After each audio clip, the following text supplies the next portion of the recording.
Friends, today is Friday, October 31, the last day of October 2025. And we are reading today again from Corinthians chapter 1, this time verses 23 and 24. Paul describing his proclamation, his gospel. We proclaim Christ crucified. Our gospel centers on the cross and the resurrection. This is a stumbling block to Jews. It is foolishness to Gentiles. But to those who are called, Jews and Greeks, it is the power of God and it is the wisdom of God.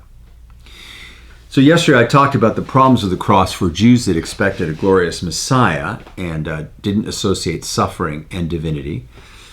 But that line that separated suffering and divinity was even more pronounced in, if anything, in Greek philosophy. Educated Greeks saw God as detached and immovable, apathetic, and then it was a challenge for them to see that God, the God of the Bible, is not caught in his divinity. He doesn't just have a set of formal characteristics, omniscient, all-knowing, all-loving, that in their purity and perfection separate him from the world and its brokenness. He can choose to humble himself, to set aside some of his divine prerogatives and powers, and to close the distance and to enter into human suffering. And this is a remarkable, revolutionary, shocking idea, really. The creator of the universe would humble himself and become a servant, even to the point of death on a cross. But when you think about it, there's a logic to love. And the only way God can demonstrate the reality of his love in a world that is broken, where there's suffering and death, is to undergo these same experiences with us and for us.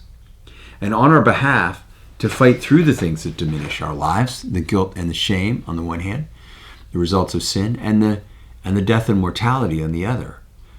To open to us the possibility of new life and forgiveness and connection to the one who can redeem and make us new. The power of the cross, it doesn't just reveal, by way of illustration, God's heart. It connects us with the power of God's heart and his being. It frees us from the things that separate us from God. It cleanses us and it heals us. Let's take a moment and pray. Put your sacrifice on the cross, Lord, at the center of our thinking about you and ourselves. May its power make me new again and again. Amen.